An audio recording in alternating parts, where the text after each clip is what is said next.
Hello and welcome to the University of Law. Well, what's in the bubble wrap? It looks a little bit like it should be on Nerva Beacon, doesn't it? This is my review of the latest Sixth Doctor set, which has come in a lot of bubble wrap, which is quite new for Big Finish. There's a lot of it. So this is the latest set, and it's got Peri in it. Now I'm going to say something, and I say this an awful lot on my videos, and I'm going to give you a reason why in a minute.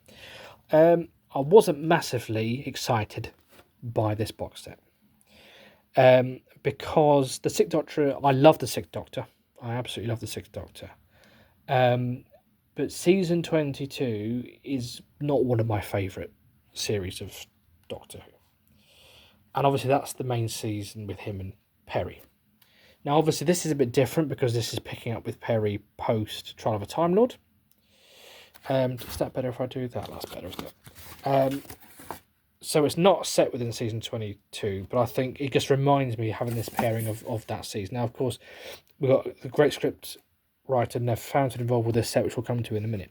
So, obviously, as a Doctor Who fan, I love all of Doctor Who. I'm a completionist. I like to make sure I've heard everything. So, with all the original actors, I love to hear those. I wasn't massively excited about this in the way that I would be by the Time War. Now, I mentioned earlier this year I wasn't massively excited about Hooklight when I heard about it, and how wrong was I? And it's the same with this set here.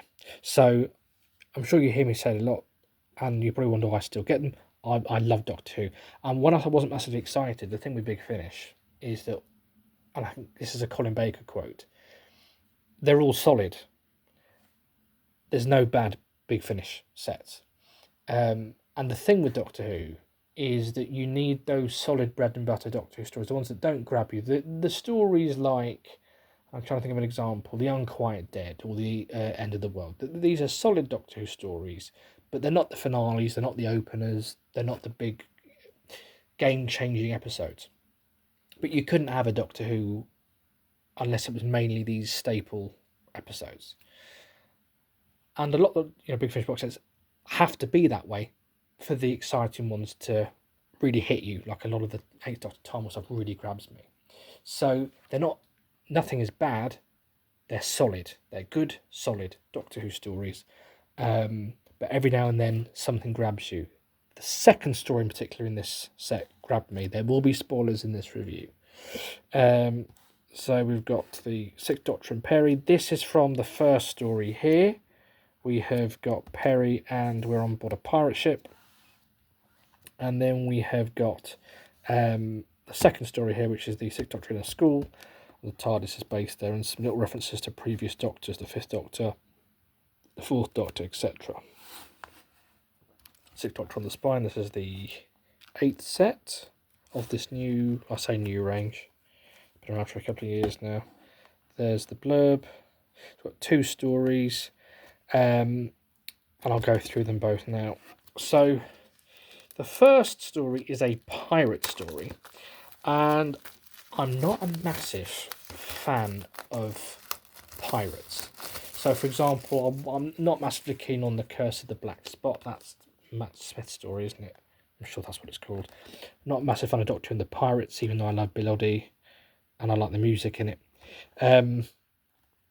So it took me a while to enjoy it, and as I started listening to it, I was thinking, because there's 2 3-parters on this set, and often they do a 2, and I was kind of thinking, I thought, I wish this had been a 2 and maybe the other one had been a 4 or 3 2s, because I'm not sure I can sit through an hour and a half of pirates.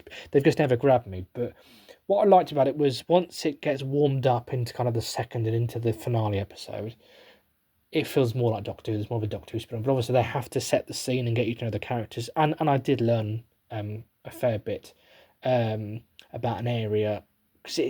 Pirates, because I'm not interested particularly in, I'm a big history fan, but I'm not particularly interested in pirates. I don't know much about pirate history, so it did that lovely Doctor Who thing of entertaining as well as informing and educating. So that was a nice start to the set, and I have to say that having listened to the pirate story, there's disc 1.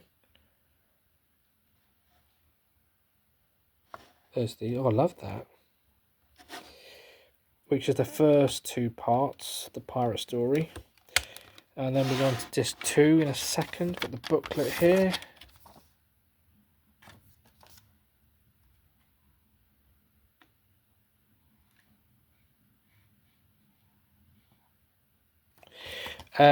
The second disc has then got the finale of the pirate story. Loose disc there. And part 1 of the next story. And I have to say, it's set in an English boarding school. And it felt more like Doctor Who, because it's a setting we've seen before in stories like Mordred Undead, which I'm going to come to in a minute. Stories like Family of Blood and Human Nature. So it's a setting that we've seen before, and School Reunion, it reminded me of as well. So it's a Sixth Doctor, setting into a teaching role, so is Perry. And, there's a Doctor Who twist on that English setting. So it's taking something kind of English and traditional and putting a Doctor Who twist on it, sci-fi where you least expect it. And the whole premise is that there's these aliens who get enrolled at the boarding school because they like the way that they're run in these traditions, etc. And I was listening to it, and I was enjoying it. And I thought, I wish this had been a 2-parter as well, and then we could have had another 2-parter at the end. And by the end of it, I wasn't of that opinion. I love Nev Fountain as a writer, and again, he didn't disappoint me in this set. So it's called Red for Danger. So the whole premise is we're looking for the red-headed child, if I've got that right. And I can't believe I didn't see it coming. What F. Fountain does brilliantly, and he did this particularly well in the Kingmaker story, is to give you a really clever ending that was always there in plain sight. But the reason why you didn't see it was because you were too busy thinking about something else. The Doctor has a son, and you're so hooked on that and how did this happen, and there's references. We've got the terrible Zodin is in it, which is fantastic. And then suddenly we're finding out, the real father is coming.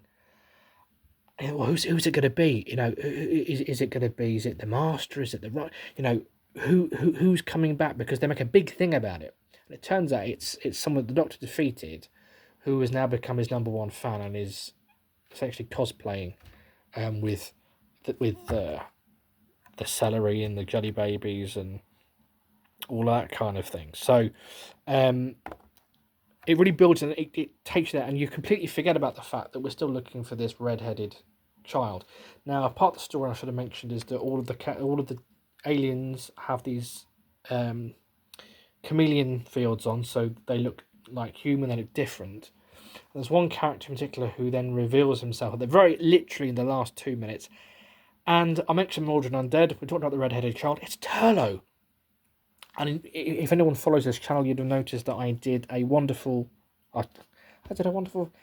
there was a review of a wonderful story, which was the latest Ninth Doctor story, Snare. And I talked about how I love it when Big Finish takes a companion and brings them back later on, so after they've left the Doctor, so you can take all of the character development and launch it off.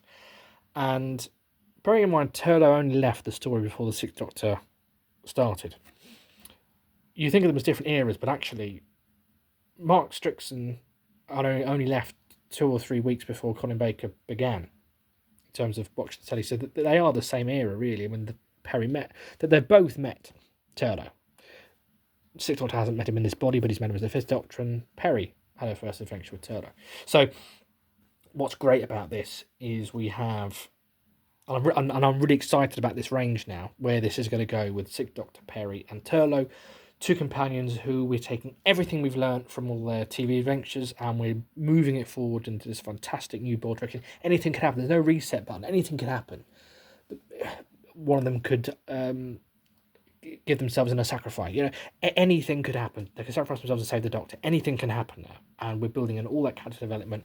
And it'd be great because I love Turlough. I feel he's one of the more 3-dimensional classic series companions. I love the thing about world building around his home world and his species, and we've seen so much of that in a lot of the Big Finish stuff before with the older Nissa series, and I'm looking forward to seeing that what's happened since with Tryon and where are we going to go since Planet Fire. So I'm really excited about this, and credit to Nev Fountain that what he did was incredible here was to have you so focused on other stuff and other questions that you forgot about this because you think, oh, the red-headed child is going to be the Doctor's son. It's not. It's Turlough. Turlough is here. Turlough needs the Doctor, but why? We don't know why. And that's the cliffhanger. I can't wait to see how this is resolved. But what do you think of this set? Do let me know in the comments below. As always, don't forget to like and subscribe. Look forward to speaking to you soon.